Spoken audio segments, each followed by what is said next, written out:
घर खर्च। आजकल के ज़माने में देखा जाए तो जिसके पास पैसा है उसी की सत्ता है, और ये बात सही भी है। पर क्या कभी आपने सोचा है कि हमारे घरों में भी ऐसी राजनीति हो सकती है? आप कहेंगे घर में ये सब कैसे हो सकता है? अरे भाई, कौशल्या के घर में तो यही होता है। राकेश, इस महीने भी तूने सिर्फ 20,000 रुपये ही दिए है घर खर्च के। रवि को देख, छोटा बेटा है इस घर का, फिर भी हर महीने 50,000 रुपये देता है। तेरे बाबूजी रिटायर हो गए, फिर भी उनकी पेंशन तुझसे ज़्यादा आती है।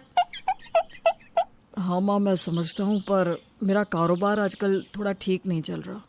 बस जैसे ही 1-2 प्रोजेक्ट्स मिल जाएंगे मैं ज़्यादा खर्च दे दिया करूँगा माँ। कौशल्या, क्या तुम भी ये क्या लगा रखा है कम ज़्यादा? ठीक है ना, दोनों हमारे ही बेटे हैं, क्या फ़र्क पड़ता है किसने ज़्यादा दिया किसने कम? फ़र्क कैसे नहीं पड़ता जी? अब जो पैसा ज़्यादा देगा उसी का पैसा भी तो ज़्यादा खर्च होगा ना इस घर में। आपकी माँ भी तो ऐसे ही करती है, जिसका ज़्यादा घर खर्च उसी की उस घर में मानी जाती थी। अरे हमारा ज़माना अलग था, और मेरी माँ ऐसा करती थी तो ज़रूरी नहीं कि तुम भी वैसा ही करो, समझी? राकेश बेटा, कोई बात नहीं, जब तेरे पास ज़्यादा मुनाफा हो तब पैसे दे देना। हम सब घर में साथ हैं, है ना? मैं देख लूँगा घर खर्च। थैंक यू बाबूजी। हर महीने कौशल्या और करमचंद अपने बेटों से घर खर्च लिया करते थे, और उसी के हिसाब से महीने का बजट तैयार होता था। लेकिन कौशल्या की नज़रों में तो यही था कि जिस बेटे ने ज़्यादा घर खर्च दिया उसी का राज घर में चलना चाहिए। इसीलिए वो छोटे बेटे और बहू का कहना घर में ज़्यादा मानती थी, चाहे वो फिर कोई भी बात हो। अरे ज़रा तुम दोनों की लिस्ट तो बताना कि क्या क्या चाहिए तुम दोनों को। तुम्हारे बाबूजी और मैं बाज़ार जा रहे हैं तो लेते आएंगे। माँ जी, मैंने ये लिस्ट बनाई है। ये सारे क्रीम्स, फेस वॉश, ये सब मुझे चाहिए था। और मुझे बस कुछ सामान चाहिए था, 2-4 चीज़ें ही हैं काम की, बस वही है। कविता, अगली बार भी तूने यही सब मंगवाया था ना, फिर ख़त्म हो गया? अरे इतने महंगा में ये सब पाउडर ला ली, तू क्या करेगी? ये सब मैं अगली बार ले आऊँगी, ठीक है? और वैसे भी इस बार के राकेश के पैसे तो बस बिल भरने में ही चले गए, कुछ हाथ तो आया नहीं। ठीक है माँ जी, तो मेरी भी कुछ ही चीज़ें लेकर आइएगा, कोई बात नहीं। अरे नहीं नहीं, ले आऊँगी ना तेरी सारी चीज़ें। अरे सब लेकर आऊँगी। रवि इतने पैसे देता है घर में, उसकी बीवी की 1-2 चीज़ भी नहीं ला सकती क्या मैं? क्या सोचेगा वो? अरे मैं लेकर आऊँगी सारी चीज़ें। कविता बहू, यहाँ ला, मैं लेकर आता हूँ तेरी सारी चीज़ें। नहीं नहीं बाबूजी, कोई बात नहीं, वैसे भी ये इतनी ज़रूरी नहीं है। ये कोई पहली बार नहीं था कि कौशल्या ने कविता के साथ ऐसा किया हो। इस घर में राकेश और कविता के साथ अक्सर ऐसा होता आता था। माँ, मैं और रिया सोच रहे थे कि हम इस बार गर्मियों की छुट्टियाँ मनाली होकर आए। बहुत वक्त हो गया है, हम कहीं गए नहीं। अरे हाँ हाँ, जाओ जाओ, घूम कर आओ, तुम दोनों को भी अच्छा लगेगा। कविता बहू, तुम दोनों भी कहीं आसपास घूम कर आओ। तुम दोनों कहीं नहीं गए इतने दिनों से। रिया और रवि तो फिर भी कई बार जाते रहते हैं। जाओ, तुम दोनों भी कहीं घूम कर आओ। अरे आप देख रहे हैं, पहले ही राकेश घर में 20,000 देता है, अगर घूमने चले गए दोनों तो अगले महीने ये भी नहीं देगा। नहीं नहीं, कहीं जाने की ज़रूरत नहीं है, रिया और रवि को जाने दो। हाँ बाबूजी, माँ सही तो कह रही हैं। अभी मुझे अपने व्यापार पे ध्यान देना है। एक बार ये प्रोजेक्ट्स पास हो जाए उसके बाद मैं आप दोनों को भी तीरथ पर भेजूंगा। अरे वो तो बात की बात है राकेश, पहले तो घर खर्च का तो बंदोबस्त कर ले। देख रवि को तुझसे छोटा है, फिर भी कितना अच्छा कमा रहा है। अरे तू भी ये व्यापार छोड़ और कोई नौकरी कर ले। कौशल्या, नौकरी में तो हम दूसरों के लिए काम करते हैं। व्यापार में आज मुनाफा नहीं, पर एक दिन देखना राकेश ज़रूर सफल होगा। हाँ, तब तक पता नहीं मैं जिंदा रहूँगी भी या नहीं।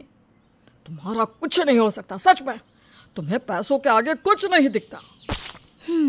राकेश को भी ये अफसोस था कि वो घर का बड़ा बेटा होकर इतना कम घर खर्च दे रहा था, जबकि घर का काफ़ी सारा खर्च रवि के पैसों से ही चलता था।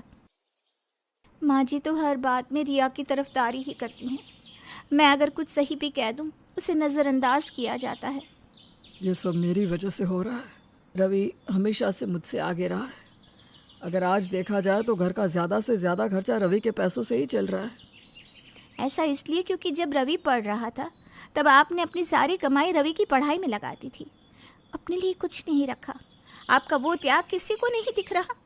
अगर उस वक्त आपने अपने लिए बचा के रखा होता तो आपका व्यापार बहुत आगे होता। कविता, रवि मेरा छोटा भाई है। मैंने जो कुछ भी किया मैंने कभी उसका हिसाब नहीं रखा। पर माँ जी तो रख रही है ना, क्योंकि हम घर खर्च ज़्यादा नहीं देते इसलिए हमारे इस घर में कोई इज्जत नहीं करता। पर आपने इस घर के लिए क्या क्या किया है ये कोई याद नहीं रखता। जब बाबूजी बीमार थे तब आपने अपनी सारी सेविंग्स निकाल दी थी, वो किसी को याद नहीं। अरे छोड़ो ना ये सब पुरानी बातें, क्यों लेकर बैठी हो आप? क्योंकि सबको जानना ज़रूरी है कि आपने अपने बारे में ना सोचकर सबके बारे में सोचा है। फिर भी आज हमारी कोई इज्जत नहीं इस घर में। तुम चिंता मत करो, बस कुछ वक्त की बात है, उसके बाद सब ठीक हो जाएगा। कविता को पता था कि उसके पति ने इस घर के लिए क्या क्या त्याग किए हैं, पर आज वो किसी को याद नहीं क्योंकि वो कम कमा रहा था। पर एक पत्नी के लिए बार बार पति का अपमान सहना मुश्किल होता है और कविता के साथ भी आज यही हुआ। अरे कविता बहू कहाँ जा रही है? माँ जी, इनके लिए पनीर लेने जा रही हूँ। बहुत दिनों से इनका मन था खाने का। पनीर? कितना महंगा है जानती भी हो। रहने दो और कुछ बना दो। पर क्यों माँ जी? उस दिन रवि को खाना था पनीर और मशरूम तो आप इतना सारा ले आई थी। अरे रवि की बात और है? क्यों और है? क्योंकि 50,000 देता है घर खर्च। कविता, ज्यादा जबान लड़ाने की जरूरत नहीं है। नहीं, आज मैं ज़रूर बोलूँगी। कितने वक्त से देख रही हूँ घर खर्च लगा रखा है। अगर मेरे पति रवि की पढ़ाई के लिए पैसे नहीं देते तो आज आपका ये बेटा कुछ नहीं होता। बाबूजी के इलाज में इन्होंने अपने व्यापार के पैसे डाल दिए, फिर भी आज हम दोनों को घर खर्च के लिए सुनाया जाता है। सुना था जिसके पास पैसे होते हैं उसी की सत्ता होती है। आपने तो अपने घर में ही राजनीति शुरू कर दी माँ जी। कविता बस करो। नहीं राकेश, कविता बहू बिल्कुल ठीक कह रही है। कौशल्या की आंखों पे जो घर खर्च का मोह लगा है वो उतरना जरूरी है। राकेश ने इस घर के लिए बहुत कुछ किया है, पर तूने कभी उसे वो इज्जत नहीं दी। कविता भाभी सही कह रही हैं। आज मैं जो भी हूँ भैया के सपोर्ट की वजह से हूँ।